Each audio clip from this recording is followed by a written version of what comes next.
알면 알수록 좋다. 쏟아지는 뉴스 속 알맹이만 떠먹고 싶은 욕심쟁이 당신을 위한 해설 팟캐스트 지직선 뉴스 브리핑. 지금 시작합니다. 고고싱. 안녕하세요. 안녕하세요. 어우. 김범래입니다. 앤서입니다. 오랜만에 또 둘이 녹음을 하네요. 그렇게 오랜만도 아닌 것 같은 것이.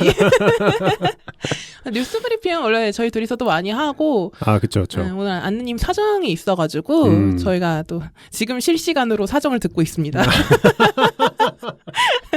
아니 뭐 살다 보면 그럴 수도 있죠. 뭐 갑자기 못 올 수도 있고 우리 사회가 이런 거에 좀 너그러워야 됩니다. 그치. 한국 사회에서는 특히 더. 그 코리안 타임 옛날에 뭐 약간 자조적인 목소리로 그런 거 했었는데 라틴계에서 오신 분들이랑 대화를 하다 보면 그럼요.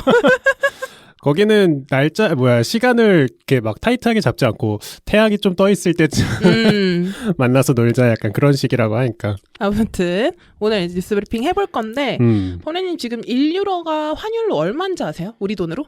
아, 최근에는 본 적 없는데 제가 마지막에 본 게 1200, 1300 사이였던 것 같아요. 이탈리아 갈 때쯤 그 정도였나?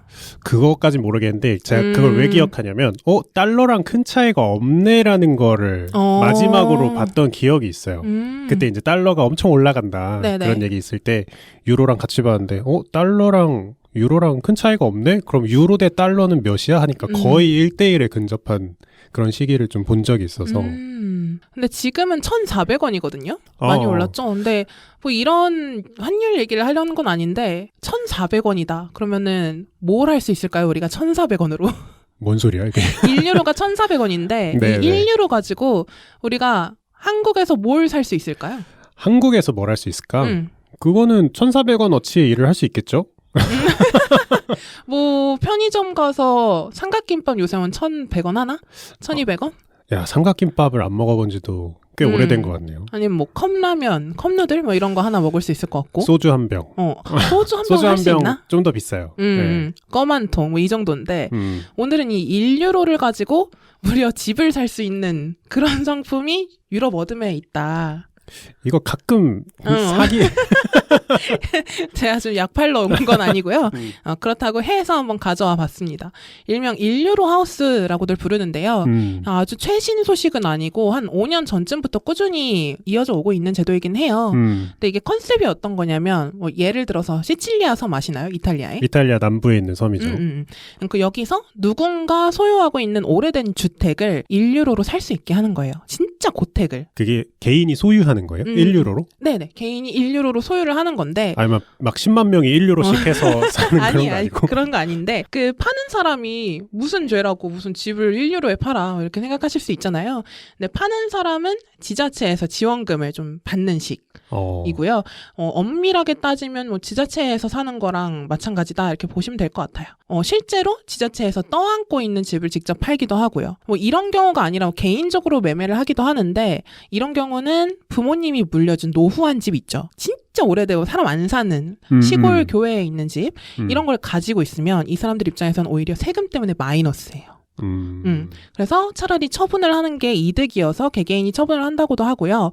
아무튼 지자체에서 지원을 해주는 케이스 같은 경우에는 명목이 있겠죠. 그렇죠. 인구 감소를 어떻게든 막아보려고 도시 소멸을 막는 케이스고요. 우리나라도 마찬가지긴 하지만 유럽 같은 경우에도 주요 도시를 제외하고는 예전에 관광지였던 곳들도 젊은이들 다 빠져나갔잖아요. 그렇죠. 그래서 도시가 약간 폐허에 가까워지고 있는 것들이 많다 보니까 그냥 폐가로 놀리느니 그냥 누구라도 사는 게 중요하다. 이게 포인트입니다. 근데 그 부분이 사실 궁금했어요. 지자체에서 뭐 도움을 줘서 그 지방의 부동산 시장을 좀 더 거래를 활발하게 하겠다라는 건데 폐가에 가까울 정도로 좀 사람이 없는 주택을 그렇게 1유로에 살 수 있게 해주는 건지 아니면 그럭저럭 살 법한 집인데 인구가 감소하니 지원책으로 못 살아요 거기. 못 사는 그냥 집? 몸만 들어가면 못 사는 집이고요 거의. 근데 아무리 사람이 못 사는 집이다라고 해도 1유로면 홈리스도 아무나 들어올 수 있는 거 아니야? 이렇게 생각할 수 있잖아요. 네네. 근데 당연히 1유로만 가지고 들어오게 해주지는 않겠죠. 명목상 주택 가격이 1유로라는 거지 실상 딸랑 1유로 가지고 들어올 수 있는 거는 아니에요. 그렇죠. 함정이 있습니다. 이 1유로 주택을 구입을 하려면 지역에 따라서 다르긴 한데 2년에서 3년 정도 그 기간 안에 리모델링을 해야 돼요. 그걸 약속을 하고 들어갑니다. 계약서를 쓰고. 이게 애초에 크기만 컸지 사람이 살 수 없는 컨디션의 집이기 때문에 몸만 들어가서는 의미도 없고 지자체 입장에서는 흉물스러운 집을 그대로 두는 게 미관상 좋지도 않잖아요. 그렇죠.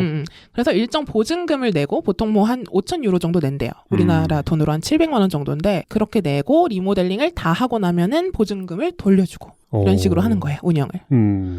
근데 이게 꼭 무조건 여기서 살 사람을 찾는다 이건 또 아니고 리모델을 해놓고 별장처럼 지내는 분들도 계시대요. 그러니까 저도 지금 딱 그 생각이 들었어요.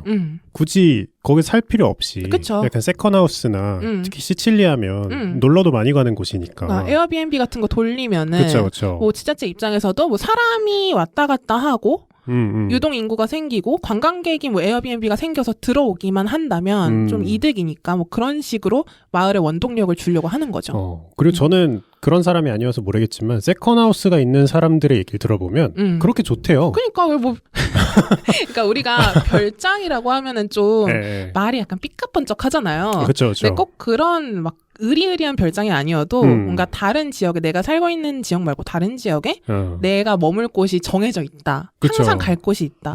이게 좀 마음이 편하고 좋다고 하더라고요. 맞아요. 있는 사람들은 다 좋다고 하더라고요. 있어 보기가 어려워서 그렇지 다주택자가 되는 것보다 더 어려운 것 같아. 그러니까 이게 허들이 너무 높아서 그렇지.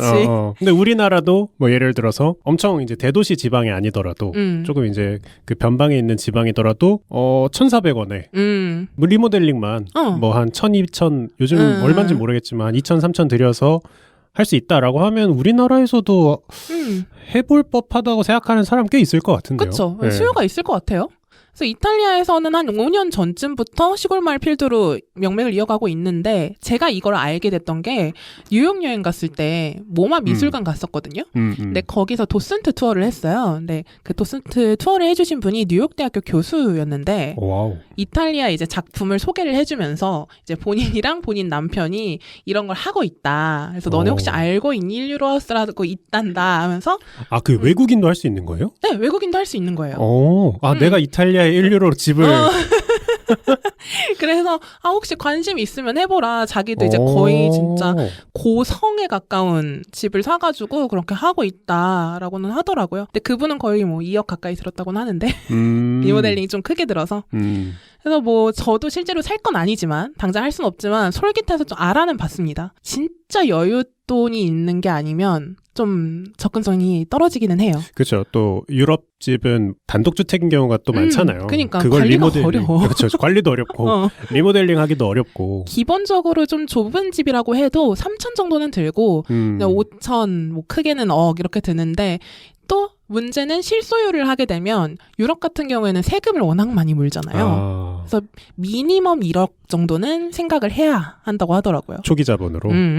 근데 이렇게 제가 말씀을 드리면 그래도 주택을 이렇게 할 수 있는 건 괜찮은 거 아니야? 이렇게 생각하실 수도 있어요. 그러니까 어디 가서 혹시 집이 몇 채세요? 2채입니다.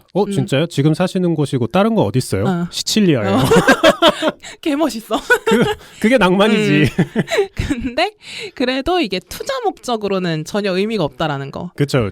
사람이라고는 거의 노년층밖에 안 사는 곳이고 활성화도 안 되어 있는 외진 곳이 대부분이어서 그러니까 시칠리아가 그나마 좀 활성화된 케이스고요. 그렇죠. 유명한 편이고. 정말 별장 개념으로 봐야지 투자 목적으로는 부합하지 않다라는 게 지배적인 의견입니다. 그 유럽이 워낙 행정이 그렇게 쉽지가 않다 보니까 말도 안 통하는 외국인이 유럽 행정 절차를 거치는 게 좀 장벽이 크다고 하더라고요. 그래서 그래도 이탈리아에서 나름대로 청년들이 유입된 케이스들도 있었대요. 그러다 보니까 뭐 이탈리아뿐만이 아니라 스페인, 프랑스 소도시, 네덜란드 이런 데서도 1유로하우스를 판매하고 홍보를 하고 있는 상황이긴 합니다. 우리야 유럽이 말도 안 통하고 너무 멀잖아요. 근데 이제 유럽 안에서는 그래도 오고 가는 게 상대적으로 편하기 때문에 재택근무가 활성화되면서 좀 수요층이 생겼대요. 리모트 근무를 할 수가 있으니까. 그래서 나름대로 1유로하우스가 2015년, 17년부터 명맥을 이어가나 싶었으나 복병이 하나 생겼죠. 지지익선에서도 예전에 범례님이 한번 뉴스브리핑으로 다뤘었는데 최근 1, 2년 사이에 건축 부자재 가격이 너무 많이 올랐잖아요. 그렇죠. 많이 네. 했죠. 많이 네, 했죠. 네, 네. 이 얘기 많이 했는데 이 리모델링을 하다가 포기하고 보증금을 그냥 날려버리는 경우도 왕왕 있대요, 이제는. 그렇죠. 뭐 한국도 지금 아파트 짓다가 멈추는 곳이 한두 군데가 아닌데. 그러니까 뭐 개개인이 하는 게 얼마나 힘들겠어. 맞아. 그래서 한 달 전쯤에 타임지에서 리포트를 발행을 하기도 했었는데 기사 제목이 인류로 하우스가 어떻게 꿈에서 악몽이 됐는가. 그래서 사람들이 약간 낭만을 가지고 좀 친구랑 별장 한번 지어봐야지 또는 나 에어비앤비 사업 한번 해봐야지 하면서 투자를 했으나 오히려 이게 더 짐덩이가 되고 골칫덩이가 됐다 이런 기사를 봤습니다. 그래서 물가 폭등이랑 노동력 부족 때문에 이도저도 못하는 상황에 놓인 사람들이 꽤 있대요. 근데 이게 보증금을 내고 집을 사고 나서 리모델링을 계획대로 해야 되는 완수 기간이 있잖아요. 그렇죠. 뭐 아까 앞에서 2, 3년이라고 했나요? 네네. 2년에서 3년인데 요즘같이 불확실성이 높을 때는 정말 내가 노는 돈이 있다. 그 정도 아닌 이상은 좀 그렇게 좋은 선택지는 아니게 된 겁니다. 타이밍이 지금으로는 좋지는 않다. 그럼에도 불구하고 초반에 제가 말씀드렸듯이 뭐 어느 나라든 간에 도심으로 인구가 몰리고 있고 외곽 지역들은 빛을 잃고 있는 상황이기 때문에 이런 형태의 공급은 계속 있을 것 같기는 해요. 그러니까 이렇게 외국에 선례가 생기면 보통은 이제 행정을 하는 분들은 벤치마킹을 하잖아요. 네네. 왠지 조만간 보게 될 것 같은 상품일 것 같은데. 우리나라도 지금 지방 소멸이 머지 않았는데 갈수록 빨라지고 있잖아요. 온고잉 상태인 거고. 소멸 중이죠. 네. 네. 그래서 일본 같은 경우에도 한 몇 년 전부터 영엔주택이라고 또 있었대요. 그쪽에서도. 빈집을 양도를 받으면 여기는 오히려 돈을 준대요. 그 기사 본 것 같아요. 네.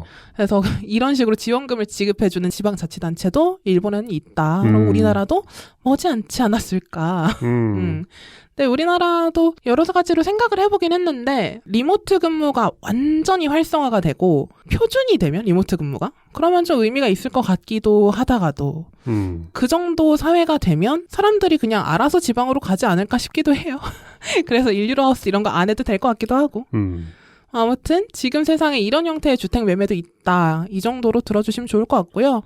들으시면서 진짜 관심이 생기신 분들은 유튜브에 인류로 하우스라고 한국어로 치면은 별로 안 나오고 영어로 치면 좀 많이 나와요. 그래서 한번 적나라한 후기들 정말 그 집들 변기가 어떻게 돼 있는지 이런 거 한번 찾아보시면은 좋을 것 같습니다. 네. 그럼 오늘 브리핑 여기서 마무리하도록 하겠습니다. 감사합니다. 감사합니다.